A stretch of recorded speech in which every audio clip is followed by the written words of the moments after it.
Hi friends, नमस्कार विद्यार्थी मित्रों, welcome to my channel Gujarati knowledge world. मित्रों, આપણે અત્યારે અભ્યાસ કરી રહ્યા છીએ ધોરણ 9માં ગુજરાતી વિષય વ્યાકરણ વિભાગ એકમ 3 રવાનુકારી શબ્દો, અંગસાધક પ્રત્યયો અને સંધિ, જેમાં રવાનુકારી શબ્દો અને અંગસાધક પ્રત્યયનો અભ્યાસ આપણે પૂર્ણ કરી ચૂક્યા છીએ અને સંધિના વિભાગમાં આપણે સ્વર સંધિનો અભ્યાસ પૂર્ણ કર્યો છે અને વ્યંજન સંધિનો અભ્યાસ આપણો ચાલુ છે। તો એ અભ્યાસને આપણે વિડીયોના માધ્યમથી આગળ વધારીએ અને વ્યંજન સંધિના કેટલાક ઉદાહરણો જોઈ લઈએ। તો ચાલો આપણા અભ્યાસની શરૂઆત કરીએ છીએ। મિત્રો, આ એવો મુદ્દો છે, આ એવો ટૉપિક છે કે જે તમને ધોરણ 8થી લઈને 12 સુધી ગુજરાતી મીડિયમ હોય કે ઇંગ્લિશ મીડિયમ હોય કે પછી તમે ભવિષ્યમાં કોઈપણ પ્રકારની સ્પર્ધાત્મક પરીક્ષાઓ આપવા ઈચ્છતા હોય ત્યારે આ સંધિના નિયમો અને આ સંધિના ઉદાહરણો તમને ખૂબ જ ઉપયોગી બનશે, એટલે વિડીયોને અંત સુધી જોવાનું ચૂકતા નહીં। તો ચાલો અભ્યાસની શરૂઆત કરીએ। મિત્રો, અગાઉના વિડીયોમાં આપણે અભ્યાસ કર્યો હતો કે ઉચ્ચારણ પ્રક્રિયા અનુસાર આપણે ઓષ્ઠ્ય વર્ગના ધ્વનિઓમાં પ, ફ, બ, ભ, મ એને કહીએ છીએ અને મ એ અનુનાસિક છે। આવા મ જ્યારે જોડાક્ષરમાં લખાય ત્યારે આપણે મ દ્વારા લખી શકીએ છીએ અને એનો તીવ્ર અનુસ્વાર પણ આવે છે। એના કેટલાક નિયમો હતા, એ પણ આપણે અગાઉના વિડીયોમાં શીખી ગયા છીએ અને એના ઉદાહરણ પણ આપણે જોયેલા છે કે અઘોષ અલ્પપ્રાણ સ્પર્શ વ્યંજન અને અનુનાસિક ધ્વનિ, એના દ્વારા આપણને કેટલાક સંધિ અને સંધિ શબ્દો પણ મળ્યા છે। આપણે જોયું હતું વાક વત્તા મય તો વાગ્મય। આ ઉદાહરણો, આ કોષ્ટકને આપણે સમજી ચૂક્યા છીએ। તો હવે એના થોડાક ઉદાહરણો પણ જોઈ લઈએ। દિક વત્તા મૂઢ એટલે થશે દિગ્મૂઢ। સત વત્તા મતિ એટલે સન્મતિ। ચિત્ત વત્તા મય એટલે ચિન્મય। જગત વત્તા નાથ એટલે જગન્નાથ। સત વત્તા નારી એટલે સન્નારી। એટલે અહીંયા તમને એક્ઝામની અંદર સંધિ છોડો અથવા સંધિ જોડો એવું પૂછવામાં આવે અને ત્યારે આ શબ્દો હોય તો સંધિ કઈ રીતે થશે અથવા તો સંધિ ભેગી કઈ રીતે થશે એ તમને ખ્યાલ આવી ગયો હશે। તો ચાલો હવે આગળ વધીએ। જ્યારે વ્યંજન પછી મ આવે ત્યારે ઉપરના નિયમો પ્રમાણે સંધિ થાય છે, પણ મ પછી અન્ય વ્યંજન આવતું હોય તો મનું અનુસ્વારમાં પરિવર્તન થાય છે। મ પહેલાં હોય અને મ પછી હોય ત્યારે બંનેના નિયમો જુદા પડે છે। તો મ પછી અન્ય વ્યંજન આવે તો મ એ અનુસ્વારમાં ફેરવાઈ જાય છે। એ આપણને આ કોઠા ઉપરથી ખબર પડશે, તે કોઠો પણ જોઈ લઈએ। હવે મિત્રો, અહીંયા કિમ વત્તા ચી નથી પણ ચિત્ત છે, એને સુધારીને વાંચવું। કિમ વત્તા ચિત્ત એટલે કિંચિત।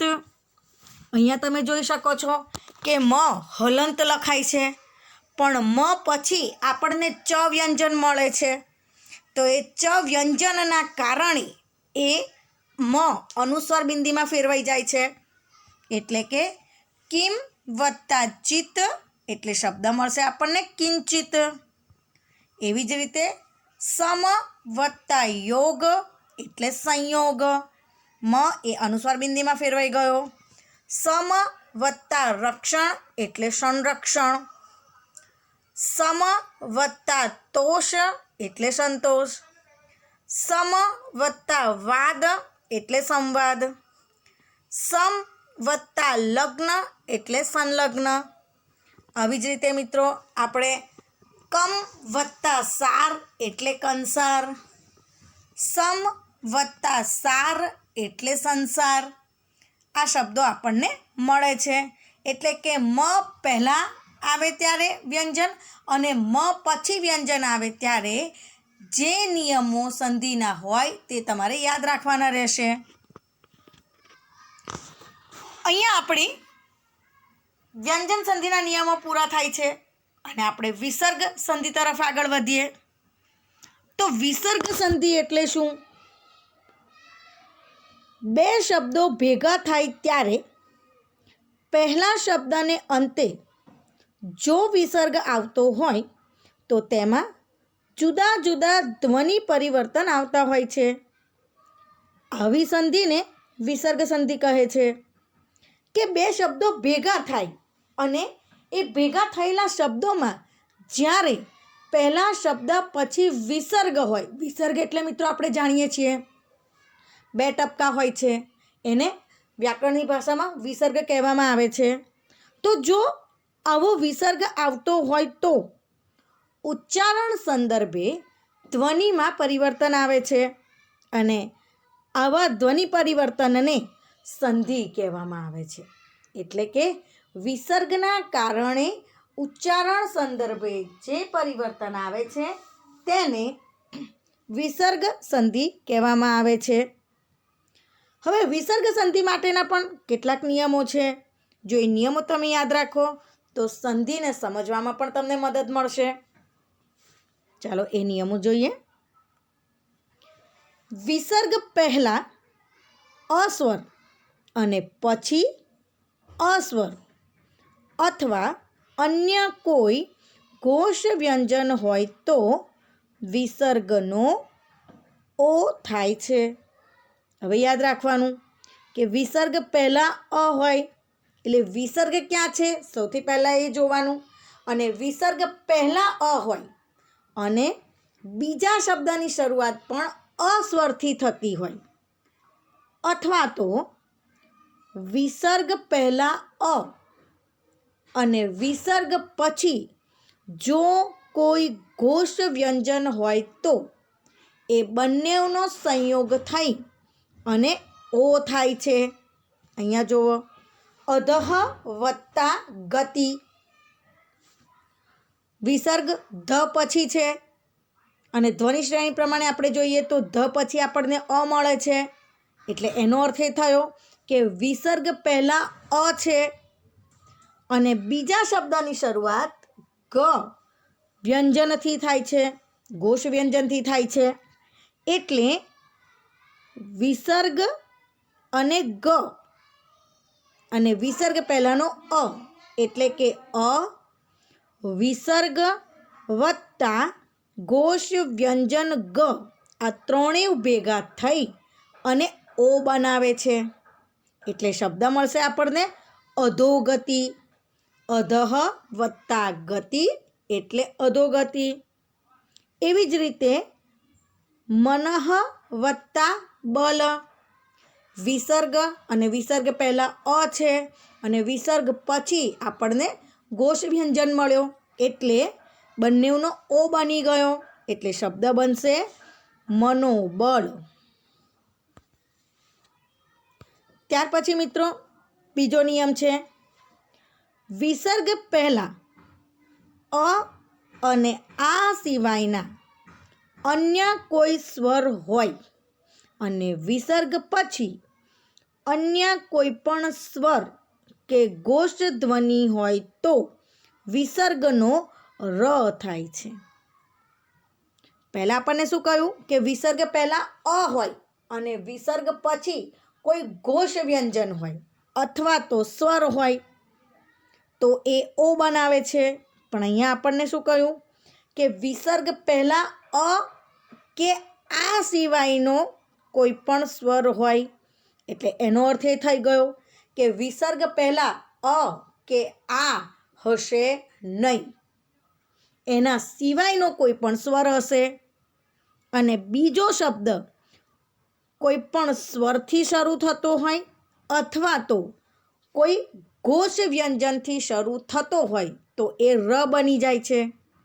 પહેલાં અ કે આ ન હોય પણ બીજા શબ્દમાં અ કે આ હોઈ શકે છે અથવા બીજો કોઈ પણ સ્વર હોય કાં તો ઘોષ વ્યંજનથી શરૂઆત થતી હોય ત્યારે એ ર બને છે. અહીંયા આપણે ઉદાહરણ જોઈએ. નિહિ વત્તા આહાર. હવે મિત્રો ન આપ્યો છે, નને હસ્વ ઈ આપી છે, એટલે આપણે નિયમ પ્રમાણે અ કે આ સિવાયનો કોઈ સ્વર, અહીંયા આપણને સ્વર મળ્યો ઈ. પછી વિસર્ગ છે અને વિસર્ગ પછી આપણને સ્વર મળે છે આ, એટલે એ બની જશે ર. એટલા માટે આપણને શબ્દ મળશે નિરાહાર. સંધિમાં આ ભળી જશે એટલે રની જોડે કાનો બની જશે, ર વત્તા આ એટલે રા. અને વિસર્ગ સ્વર, આ બંને હસ્વ ઈ એ સ્વર અને વિસર્ગ બંનેના મિશ્રણથી ર બની જાય છે. એટલા માટે આપણને નિહિ વત્તા આહારની સંધિનો શબ્દ મળે છે નિરાહાર. ત્યાર પછી નિહિ વત્તા ધન. એ જ નિયમ, પહેલાં અ કે આ સિવાયનો સ્વર છે, અહીંયા હસ્વ ઈ સ્વર છે, વિસર્ગ છે અને વિસર્ગ પછી ઘોષ વ્યંજન ધ છે, એટલે બંને મળશે અને એનો ર બની જશે, એટલે શબ્દ મળશે આપણને નિર્ધન. પણ મિત્રો અહીંયા ર એ રકારના સ્વરૂપમાં ફેરવાઈ જશે, એટલે ધની ઉપર આપેલો રકાર એ રનો છે, એ ખાસ ધ્યાન રાખવું. ત્યાર પછી વિસર્ગ પહેલાં ઈ કે ઉ અને વિસર્ગ પછી ક, પ, ટ અને ફ આટલામાંથી કોઈ ધ્વનિ હોય તો એ વિસર્ગનો શ બને છે. વિસર્ગ પહેલાં હસ્વ ઈ કે પછી હસ્વ ઉ. મિત્રો ખાસ યાદ રાખજો, માત્ર 2 જ સ્વર આપણને આપેલા છે કે વિસર્ગ પહેલાં હસ્વ ઈ કે હસ્વ ઉ હોય અને વિસર્ગ પછી ક, પ, ટ અને ફ આ 4 ધ્વનિ આપેલા હોય તો એ વિસર્ગનો શ બની જાય છે અને હંમેશા એ શ અડધો લખાય છે. એના ઉદાહરણો જોઈએ અહીંયા. દુહુ વત્તા કર્મ. તો અહીંયા આપણે નિયમ પ્રમાણે પહેલાં આપણને વિસર્ગ છે અને વિસર્ગના પહેલાં હસ્વ ઉ આપ્યો છે. દુમાં હસ્વ ઉ છે, ત્યાર પછી વિસર્ગ છે અને વિસર્ગ પછી ક છે, એટલે નિયમ પ્રમાણે ઈ પછી વિસર્ગ અને પછી ક, એટલે એનો બની જશે શ, એટલે આપણને શબ્દ મળ્યો દુષ્કર્મ, અને શ અડધો લખાયો છે. એવી જ રીતે નિહિ વત્તા ફળ. હસ્વ ઈ છે, વિસર્ગ છે અને વિસર્ગ પછી ફ છે, એટલે એ શ બની ગયો અને શબ્દ મળશે આપણને નિષ્ફળ, જેમાં શ અડધો લખાયો. ત્યાર પછી ચતુહુ વત્તા પાદ એટલે ચતુષ્પાદ. ધનુહુ વત્તા ટંકાર એટલે ધનુષ્ટંકાર. ત્યાર પછી વિસર્ગ ધરાવતા નિહિ પ્રત્યય પછી ર ધ્વનિ આવે તો ની દીર્ઘ થાય છે અને વિસર્ગનો લોપ થાય છે. બહુ સિમ્પલ નિયમ છે મિત્રો, કે જ્યારે પ્રત્યય, આપણે પ્રત્યય શીખ્યા હતા, પૂર્વ પ્રત્યય અને પર પ્રત્યય. તો અહીંયા આપણે યાદ રાખવાનું કે ની એ પૂર્વ પ્રત્યય છે અને એ પૂર્વ પ્રત્યયમાં વિસર્ગ હોય અને એના પછી જો ર આવતો હોય તો એ હસ્વ દીર્ઘ બની જાય છે અને વિસર્ગ નીકળી જાય છે. અહીંયા જુઓ, લોપ થવું એટલે નીકળી જવું. અહીંયા ઉદાહરણમાં આપેલું છે નિહિ વત્તા રોગ. આપણને પ્રત્યય આપ્યો છે ની પછી વિસર્ગ છે અને વિસર્ગ પછી ર આવે છે, એટલે એ ની દીર્ઘ બની ગયો અને વિસર્ગ નીકળી ગયો, એટલે શબ્દ આપણને મળ્યો નિરોગ. એમાં ની દીર્ઘ લખવામાં આવેલ છે. નિહી વત્તા રસ એટલે નીરસ. જ્યારે તમે નિહી વત્તા રસ લખો ત્યારે એ હંમેશા હસ્વની લખાશે, પણ જ્યારે સંધિને તમે ભેગી કરો છો ત્યારે સંધિ શબ્દમાં નીરસમાંની દીર્ઘ લખાય છે. ત્યાર પછી વિસર્ગ પછી ચ, છ કે શ ધ્વનિ હોય તો વિસર્ગનો શ થાય છે. મિત્રો, આ સિમ્પલ નિયમ જ છે, એટલે તમારે યાદ તો રાખવા જ પડશે કે વિસર્ગ પહેલાં જો કોઈ સ્વર હોય અને વિસર્ગ પછી કોઈ વ્યંજન કે સ્વર હોય તો એનું સંયોગ કઈ રીતે થશે અને સંધિ શબ્દ કઈ રીતે બનશે એ નિયમો તમારે ખાસ યાદ રાખવા પડશે.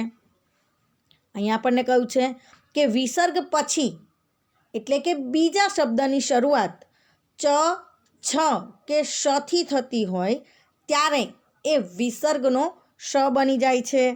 અહીંયા જુઓ, નિહી વત્તા ચિંત એટલે બની ગયું નિશ્ચિંત. મિત્રો, અડધો લખાશે એટલે શ જેવો લખાશે. મનઃ વત્તા ચક્ષુ મનશ્ચક્ષુ. પુનઃ વત્તા ચ એટલે પુનશ્ચ. આપણા નિયમ પ્રમાણે વિસર્ગ અને વિસર્ગ પછી ચ, છ કે શ છે એટલા માટે એ શ બની ગયો, વિસર્ગ નીકળી જાય છે. પણ ક્યારેક ની, દુ, દુહુ પૂર્વ પ્રત્યય પછી શ કે સ આવે તો વિસર્ગ યથાવત રહે છે. આગળનો નિયમ કે પૂર્વ પ્રત્યય તરીકે નિહી હોય અને દુહુ હોય. મિત્રો, ખાસ યાદ રાખજો, નિહી અને દુહુ એ પૂર્વ પ્રત્યય હોય, વિસર્ગ સાથે હોય અને વિસર્ગ પછી જો શ, મિત્રો ખાસ યાદ રાખજો, શ, સ અને શ. અહીંયા આપણને શ અને સની વાત કરી છે, શરણાઈનો સ અને સસલાનો સ. આ બંને આવે ત્યારે વિસર્ગને આપણે કોઈ પણ છેડછાડ કરવાની રહેતી નથી. એ વિસર્ગ એવો ને એવો લખી દેવાનો છે, કારણ કે એ વિસર્ગ પૂર્વ પ્રત્યય સાથે છે. અહીંયા એના ઉદાહરણો છે, જુઓ. નિહી વત્તા શંક તો નિહી વિસર્ગ વત્તા પૂર્વ પ્રત્યય છે અને પાછળ શંક શ આપેલો છે એટલે વિસર્ગને યથાવત રાખ્યો એટલે શબ્દ મળી ગયો નિહિશંક. નિહિ વત્તા શબ્દ નિહિશબ્દ. નિહિ વત્તા શસ્ત્ર નિહિશસ્ત્ર. નિહિ વત્તા શુલ્ક નિઃશુલ્ક. નિહિ વત્તા શેષ નિઃશેષ. નિહિ વત્તા શ્વાસ નિઃશ્વાસ. નિહિ વત્તા સંકોચ નિઃસંકોચ. ત્યાર પછી આપણને સના કેટલાક ઉદાહરણ આપેલા છે કે આગળ પૂર્વ પ્રત્યયમાં નિહિ અથવા દુહુ હોય અને ત્યાર પછી સ આવે તો એ વિસર્ગને એમનો એમ જ રાખેલો છે. એવી જ રીતે મિત્રો આપણને બીજા ઉદાહરણ આપેલા છે કે જેમાં આપણને નિહિ અને દુહુ પૂર્વ પ્રત્યય મળેલો છે અને એના પછી સ આપેલો છે તો એ વિસર્ગને યથાવત રાખ્યો છે. નિહિ વત્તા સંદેહ તો વિસર્ગ છે, વિસર્ગ પહેલાં પૂર્વ પ્રત્યય છે નિહિ અને પાછળ શ છે એટલે નિઃસંદેહ. એની નીચે દુહુ વત્તા સાધ્ય એટલે દુઃસાધ્ય. દુ એ પૂર્વ પ્રત્યય છે, ત્યાર પછી વિસર્ગ છે અને વિસર્ગ પછી સ આપેલો છે એટલે આપણને શબ્દ મળ્યો દુઃસાધ્ય અને એ વિસર્ગ એમનો એમ રાખવામાં આવેલો છે. એવી જ રીતે નિહિ વત્તા સત્વ નિહિસત્વ. નિહિ વત્તા સ્વાર્થ નિઃસ્વાર્થ. દુહુ વત્તા સાહસ દુસ્સાહસ. દુહુ વત્તા સ્વપ્ન દુઃસ્વપ્ન. દુહ વત્તા શાસન દુઃશાસન. તો આ પ્રમાણેના વિસર્ગ સંધિના કેટલાક નિયમો છે. મિત્રો, આપણે શીખ્યા વિસર્ગ સંધિના નિયમોમાં કે ભાઈ શ કેવી રીતે બને છે, ર કેવી રીતે બને છે, વિસર્ગનો લોપ કેવી રીતે થાય છે, અને ત્યાર પછી પૂર્વ પ્રત્યય હોય અને પૂર્વ પ્રત્યય પછી શ કે સ આવે તો વિસર્ગ કેવી રીતે યથાવત રહે છે એ પણ શીખ્યા અને એના ઉદાહરણનો પણ અભ્યાસ કર્યો. તો ચાલો હવે આપણે આપણા વિસર્ગ સંધિના અંતિમ પડાવ તરફ આગળ વધીએ. વિસર્ગ પછી ત કે સ હોય તો વિસર્ગનો સ થાય છે. અહીંયા આપણને ચોખ્ખે ચોખ્ખું કહી દીધું છે કે વિસર્ગ જ સમાં ફેરવાઈ જાય છે. એટલે કે વિસર્ગ પહેલા શબ્દના અંતે વિસર્ગ હોય અને બીજા શબ્દની શરૂઆત ત અથવા તો સથી થતો હોય તો એ સ બની જશે, સ લખાશે. અહીંયા એના ઉદાહરણો જોઈએ. નમઃ વત્તા તે એટલે નિયમ પ્રમાણે વિસર્ગ છે અને વિસર્ગ પછી ત છે એટલે આપણને શબ્દ મળશે નમસ્તે, પણ આ સ અડધો લખાશે. ત્યાર પછી અંતઃ વત્તા તત્વ, વિસર્ગ અને વિસર્ગ પછી ત છે એટલે આપણને શબ્દ મળશે અંતસ્તત્વ. ત્યાર પછી નિહિ વત્તા તેજ, વિસર્ગ અને વિસર્ગ પછી ત છે એટલે આપણે શ બનાવવાનું અને શબ્દ બનશે નિસ્તેજ, શ અડધો લખાશે. ત્યાર પછી વિશેષણના અંતે જો ત આવે તો એની સંધિ કઈ રીતે થશે મિત્રો, એ પણ આપણને આ નિયમમાં આપી દીધેલું છે કે જો વિશેષણના અંતે ત વ્યંજન હોય અને તેને ત્વ પ્રત્યય લાગે તો ત બેવડાઈ જાય અને ત્વ બની જાય છે. ખાસ યાદ રાખો મિત્રો કે વિશેષણ હોય અને વિશેષણના અંતે ત વ્યંજન હોય અને એને પર પ્રત્યય ત્વ લાગે ત્યારે એ ડબલ ત બની જાય છે અથવા તો ત્વ લખાય છે. દાખલા તરીકે વિશેષણ મહત એને ત્વ પ્રત્યય લાગે એટલે ત બેવડાઈ જાય છે અને બેવડાય એટલે ત્વ બની જાય. મહતમાં ત છે છેલ્લે અને એને ત્વ પ્રત્યય લાગ્યો એટલે અંત પણ તથી અને બીજા શબ્દની શરૂઆત પણ તથી થશે એટલે બંને ત થશે એટલે એ ત્વ લખાશે. એટલે આપણને મહત વત્તા ત્વ એટલે મહત્વ શબ્દ મળ્યો. એવી જ રીતે તત વત્તા ત્વ એટલે તત્વ. પહેલા શબ્દનો અંત તથી થયો અને બીજા શબ્દને ત્વ લખાય, પ્રત્યય મળે છે, પ્રત્યય ત્વ લગાવીએ એટલે બે ત ભેગા થશે અને એટલા માટે એક જ શબ્દ બનશે ત્વ એટલે તત્વ. મહત વત્તા ત્વ એટલે મહત્વ, સત વત્તા ત્વ એટલે સત્વ, મહત વત્તા તા એટલે મહત્તા. હવે અહીંયા જુઓ મિત્રો કે ઘણી વખત આપણને કોઈ પણ બુકની અંદર તની આગળ સેજ પાખ્યું જોવા મળે છે.